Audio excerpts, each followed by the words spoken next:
Welcome to the 1,000 Nights and 1 Night.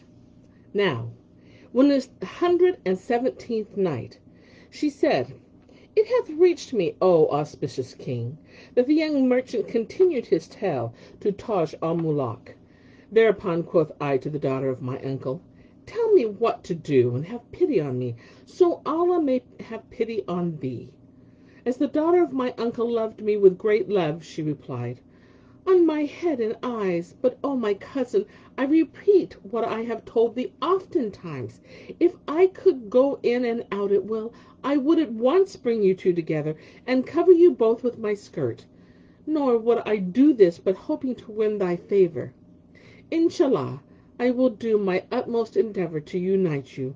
But hear my words, and do my bidding.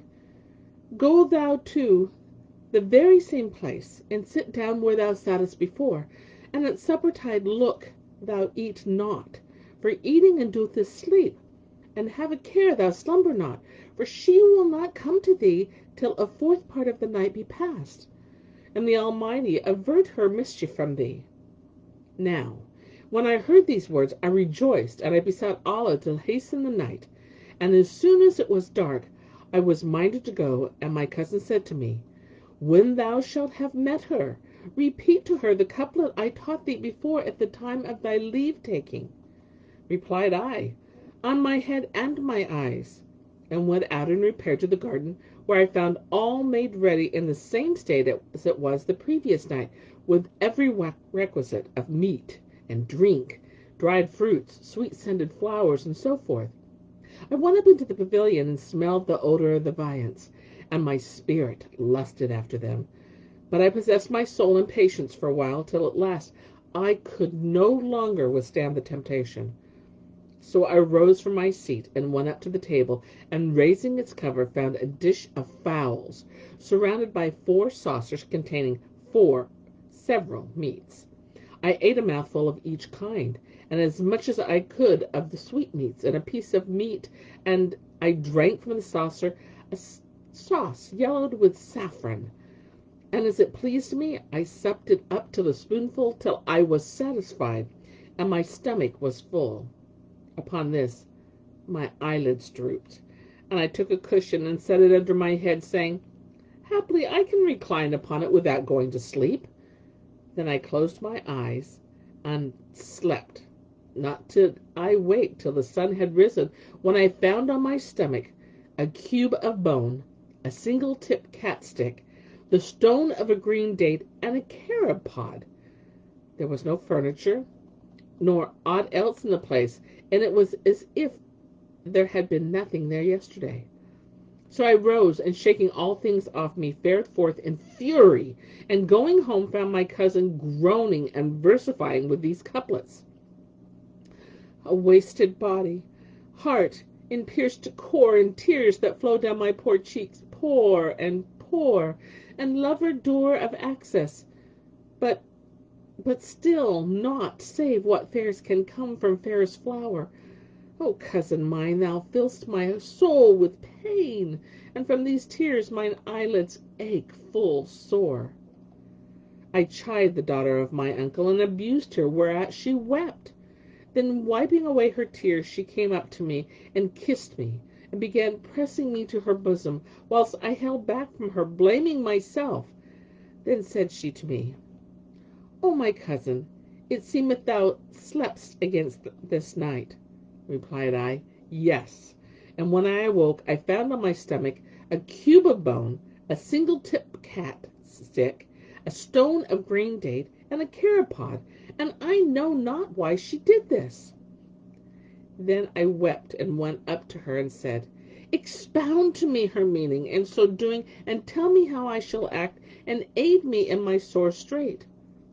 She answered, "O my head and eyes, by the single-tipped cat-stick and the cube of bone which she placed upon thy stomach, she saith to thee, Thy body is present, but thy heart is absent. And she meaneth, love is not thus, so do not reckon thyself among lovers. As for the date stone, it is as if she said to thee, and thou wert in love, thy heart would be burning with passion, and thou wouldest not taste the delight of sleep, for the sweet of love is like the green date, which kindleth a coal of fire in the vitals. As for the charipod, it signifieth to thee, the lover's heart is wearied, and thereby she saith, Be patient under our separation with the patience of Job. When I heard this interpretation, fires darted into my vitals like a dart, and grief redoubled in my heart. And I cried out, saying, Allah decreed sleep to me for my ill fortune.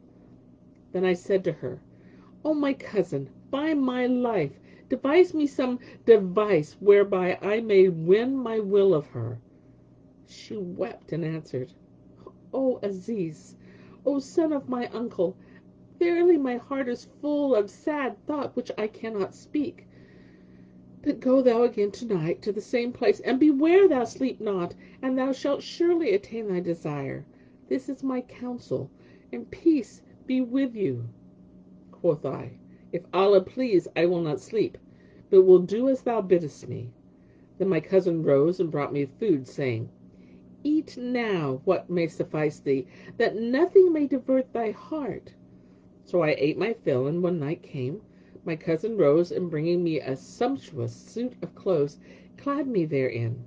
Then she made me swear I would repeat to my lover the verse aforesaid, and bade me beware of sleeping. So I left her, and repaired to the garden, and went up into the same pavilion where I occupied myself, and holding my eyelids open with my fingers, and nodding my head as the night darkened on me. And Shahrazad perceived the dawn of the day, and ceased to say her permitted say.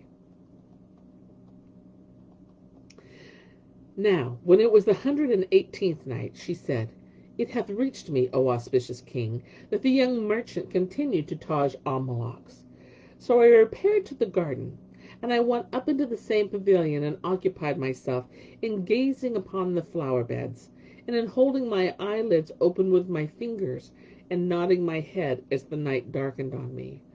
And presently I grew hungry with watching, and the smell of the meats being wafted towards me, my appetite increased. So I went up to the table and took off the cover, and I ate a mouthful of every dish and a bit of meat, after which I turned to the flagon of wine, saying to myself, I will drink 1 cup. I drank it, and then I drank a second, and a third, till I had drunk full 10, and when the cool air smote me, and I fell to the ground like a felled man. I ceased not to lie thus till day arose, when I awoke and found myself outside the garden, and on my stomach was a butcher's knife and a dram weight of iron. Thereat I trembled, and taking them with me, went home, and I found my cousin saying, Verily, I am in this house wretched and sorrowful, having no helper but weeping. Now when I entered, I fell down at full length, and throwing the knife and the dram weight from my hand, I fainted clean away. As soon as I came to myself, I told her what had befallen me, and said, Indeed, I shall never enjoy my desire. But when she saw my tears and my passion, they redoubled her distress on my account, and she cried, Verily, I am helpless. I warned thee against sleeping, but thou wouldest not hearken to my warning, nor did my words profit thee aught. I rejoined, By Allah, I conjure thee to explain to me the meaning of the knife and the iron dram weight. By the dram weight, replied my cousin, she alluded to her right eye, and she sweareth by it, and saith, By the Lord of all creatures, and by my right eye, if thou come here again and sleep, I will cut thy throat with this knife. And indeed, I fear for thee, O my cousin, from her malice. My heart is full of anguish for thee, and I cannot speak. Nevertheless, if thou can be sure of thyself not to sleep when thou returnest to her, return to her, and beware of sleeping, and thou shalt attain thy desire. But if when returning to her thou wilt sleep as thy wont, she will surely slaughter thee. Asked I, What shall I do, O daughter of my uncle? I beg thee by Allah to help me in this my calamity. Answered she, O my head and my eyes! If thou wilt hearken to my words and do my bidding, thou shalt have thy will. Quoth I will indeed hearken to thy words and do thy bidding. And quoth she, When it is time for thee to go, I will tell thee. Then she pressed me to her bosom, and laying me on the bed, shampooed my feet till drowsiness came over me, and I was drowned in sleep. Then she took a fan and seated herself at my head, with the fan in her hand, and she was weeping till her clothes were wet with tears. Now when she saw that I was awake, she wiped away the drops and fetched me some food and set it down before me. I refused it, but she said to me, Did I not tell thee that thou must do my bidding? Eat!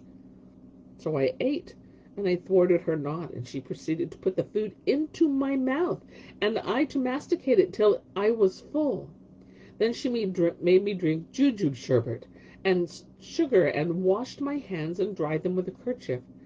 After which she sprinkled me with rose water, and I sat with her a while in the best of spirits. When the darkness had closed in, she dressed me and said to me, O son of my uncle, watch through the whole night and sleep not, for she will not come to thee this tide till the last of the dark hours, and Allah willing thou shalt be at one with her this night. But forget not my charge.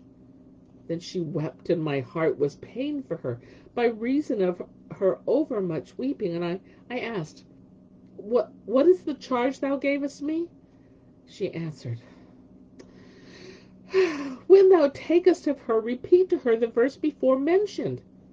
So full of joy I left her, and repairing to the garden, went up to the pavilion, where, being sated with food, I sat down and watched till a fourth part of the dark hours was past. That night seemed longsome to me, as it were a year, but I remained awake till it was 3/4 spent, and the cocks crow, and I was famished for long watching. Accordingly, I went up to the table. I ate my fill, whereupon my head grew heavy, and I wanted to sleep, when behold, a light appeared, making towards me from afar.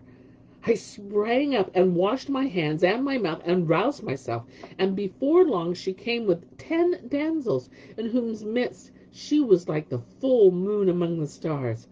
She was clad in a dress of green satin purfled with red gold, and she was, as saith the poet, She lords it o'er her hearts in grass-green gown, with buttons loose and locks long flowing down. Quoth I, What is thy name? Quoth she, I'm she, who burns the lover heart live coals upon. I made my plaint to her of loving low. Laughed she, To stone thou moanest useless moans. Quoth I, And be hard as stone thy heart, Allah drew sweetness springs from heart of stone. When she saw me, she laughed and said, How is it that thou art awake, and thou sleep overcame thee not? For as much as thou hast watched through the night, I know that thou art a lover. For night watching is the mark of lovers, displaying brave endurance of their desires. Then she turned to her women, and signed to them, and they went away from her. Whereupon she came up to me, and strained me to her breast, and kissed me, while I kissed her, and she sucked my upper lip, while I sucked her lower lip. I put my hand to her waist, and pressed it, and we came to the ground, save at the same moment. Then she undid her petticoat trousers, which slipped down to her anklets, and we fell to clasping, embracing, toying, and speaking softly, and biting and intertwining of legs, and going round about the holy house and the corners thereof, till her joints became relaxed for love delight, and she swooned away. I entered the sanctuary, and indeed that night was a joy to the spite, and a solace to the sight, even as saith the poet. Sweetest of nights the world can show to me that night, when cups went round and round as feet by ceaseless spring. There utterance severance made I twixt mine eyes and sleep, and rejoined mine ear dropping and the anklet ring. We lay together in close embrace till the morning, when I would have gone away, but she stopped me and said, Stay till I tell thee something. And Shahrazad perceived the dawn of the day, and ceased saying her permitted say.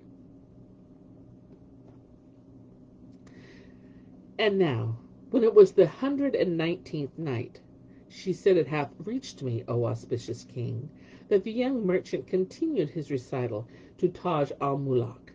When I would have gone away, she stopped me and said, 'Stay, till I tell thee something and charge thee with a charge.' So I stayed, while she unfolded a kerchief and drew out this piece of linen and spread it out before me. I found worked on it these two figures of gazelles, and admired it with great admiration. Then I took the piece of linen and went away joyful after we had agreed that I should visit her every night in the garden.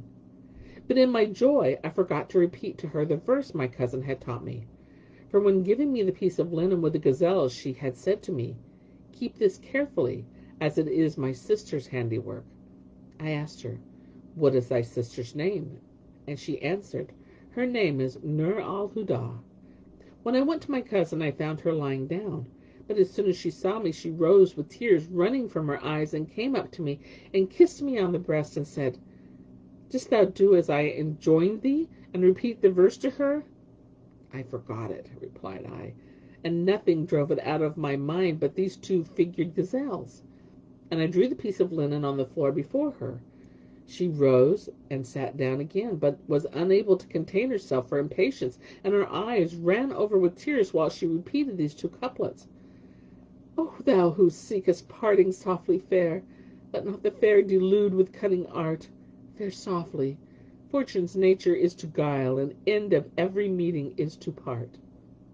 And when she ended her recitation, she said, 'O my cousin, give me this piece of linen.' So I gave it to her, and she took it, and unfolding it, saw what was therein. When the tryst time came for me going to my lover, the daughter of my uncle said to me, 'Go, and peace attend thee, and when thou art about to leave her, recite to her the verse I taught thee long ago, which thou didst forget.' Quoth I, 'Tell it to me again.' And she repeated it. Then I went to the garden and entered the pavilion, where I found the young lady awaiting me. When she saw me, she rose and kissed me and made me sit in her lap. And we ate and drank and did our desire as before. In the morning I repeated to her my cousin's verse, which was, 'Ho, lovers all, by Allah say me sooth, what shall he do when love sore vexeth youth?' When she heard this, her eyes filled with tears. She answered and said, 'Strive he to cure this case, to hide the truth. Patiently humble self, and sue for ruth.' I committed it to memory, and returned home, rejoicing at having done my cousin's bidding. When I entered the house, I find her lying down, and my mother at her head, weeping over her case. But as soon as I went into her, my mother said to me, 'A foul plague on such a cousin! How couldst thou leave the daughter of thy uncle ailing, and not ask what aileth her?'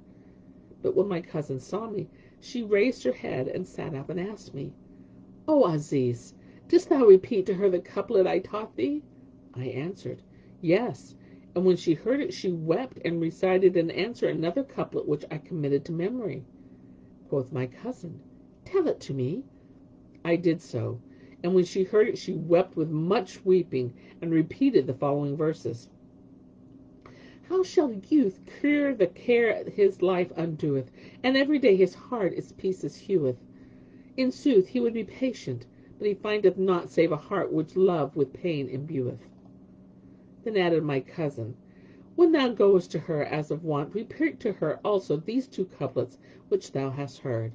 I replied, 'Hearkening and obedience.' And I went at the wonted time to the garden, where there passes between my mistress and myself what tongue faileth to describe. When I was about to leave her, I repeated to her those two couplets of my cousin's, whereupon the tears streamed from her eyes, and she replied, 'If he of patience fail the truth to hide, for him no cure save death my vision vieweth.' I committed them to memory and returned home. When I went into my cousin, I found her fallen into a fit, and my mother sitting at her head. When she heard my voice, she opened her eyes and said, 'O Aziz, didst thou repeat those two couplets to her?' Whereto I answered, 'Yes.'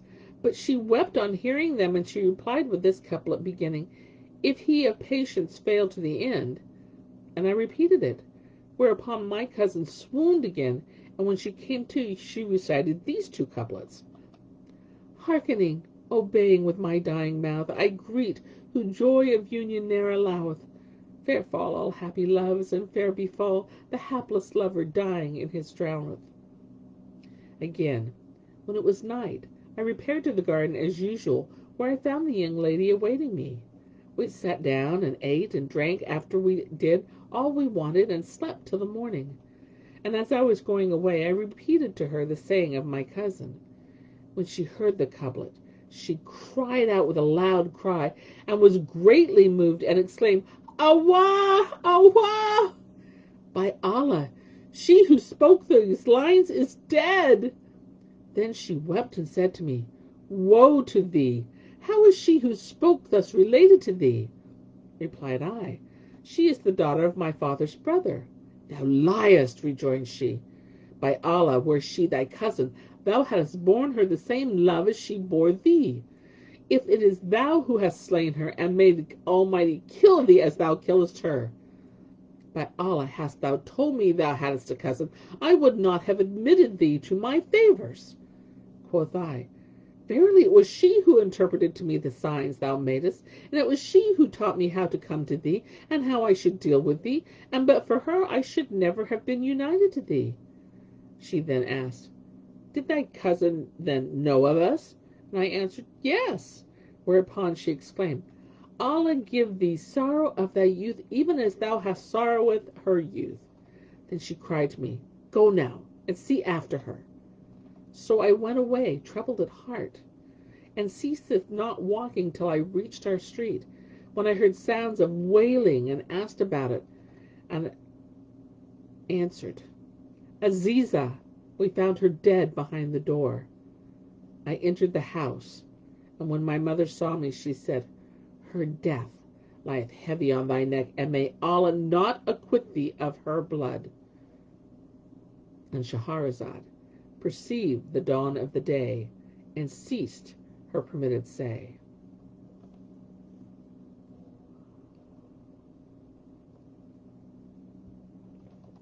Now, when it was the 120th night, she said, "It hath reached me, O auspicious king, that the young merchant continued to Taj al-Muluk. So I entered the house, and when my mother saw me, she said, Her death lieth heavy on thy neck, and may Allah not acquit thee of her blood. A plague on such a cousin." Then came my father, and we laid her out, and got ready her bier, and buried her. And we had recitations of the whole Quran over her tomb, and we abode by her grave 3 days, after which we returned to our home, and I grieving for her grievously. Then my mother came to me and said, "I would fain know what thou didst to her to break her heart, for, O my son, I questioned her all times of the cause for complaint, but she would tell me nothing, nor let me know aught of it. So Allah upon thee, tell me what thou hast been doing to her that she died." Quoth I did nothing." Quoth my mother, "Allah avenge her on thee. Verily she told me not, but kept her secret till she died of her love longings for thee. But when she died, I was with her, and she opened her eyes and said to me, O wife of my uncle, may Allah hold thy son guiltless of my blood, and punish him not for what he hath done by me. And now Allah transporteth me from the house of the world which is perishable to the house of the other world which is eternal." Said I, "O my daughter, Allah preserve thee and preserve thy youth." And as I questioned her of the cause of her illness, she made me no answer, but she smiled and said, "O wife of my uncle, bid thy son, whenever he would go, whether he goeth every day, repeat these 2 saws at his going away. Faith is fair, unfaith is foul. For this is of my tender affection to him, that I am solicitous concerning him during my lifetime and after my death. Then she gave me somewhat for thee, and swear me that I will not give it until I see thee weeping for her and lamenting her death. The thing is with me, and when I have seen thy case, as I have said, I will make it over to thee." "Show it me," cried I, but she would not. Then I gave myself to love delights, and thought no more of my cousin's death, for my mind was unsettled, and fain would I have been with my lover the livelong life, day and night. So hardly had I perceived the darkness fall, when I betook myself to the gardens, where I found the young lady sitting on coals of fire for much impatience. As soon as she was sure that she saw me, she ran to me, throwing her arms round my neck, inquired of the daughter of my uncle. I replied, "Sooth to say, she is dead, and we have caused recitations of the Koran to be performed for her, and it is now 4 nights, and this be the 5th since she is gone." When she heard that, she shrieked aloud and wept and said, "Did I not tell thee that thou hast slain her? Hast thou not known of her before her death? I would have requited her the kindness she did me, and that she served me and united thee to me, for without her we would never foregathered, we twain, and I fear lest some calamity befall thee because of thy sin against her." Quoth I, "She acquitted me of offence ere she died." And I repeated to her what my mother had told her. Quoth she, "Allah upon thee, when thou returnest to thy mother, learn what things she keepeth for thee." I rejoined, "My mother also said to me, before the daughter of thy uncle died, she laid a charge upon me, saying, whenever thy son would go whither he is wont to go, teach him these 2 saws: faith is fair, unfaith is foul." When my lady heard this, she exclaimed, "The mercy of Almighty Allah be upon her! Indeed, she hath delivered thee from me, for I minded to do thee a mischief, but now I will not harm thee nor trouble thee." I wondered at this, and asked her, "What then wast thou minded to do with me in time past, and we 2 being in a bond of love?" Answered she, "Thou art infatuated with me, for thou art young in life and raw, laddie. Thy heart is void of guile, and thou weetest not our malice and deceit. Were she still alive, she would protect thee, for she is the cause of thy preservation, and she hath delivered thee from destruction. And now I charge thee, speak not with any woman, neither accost one of our sex, be she young or be she old. And again I say, beware, for thou art simple and raw, and knowest not the wiles of women and their malice. And she who interpreted the signs to thee is dead. And indeed I fear for thee, lest thou fall into some disgrace, and find none to deliver thee from it. Now the daughter of thy uncle is no more." And Shahrazad perceived the dawn of the day, and ceased to say her permitted say. And so do I cease this tale for today, until it be morrow.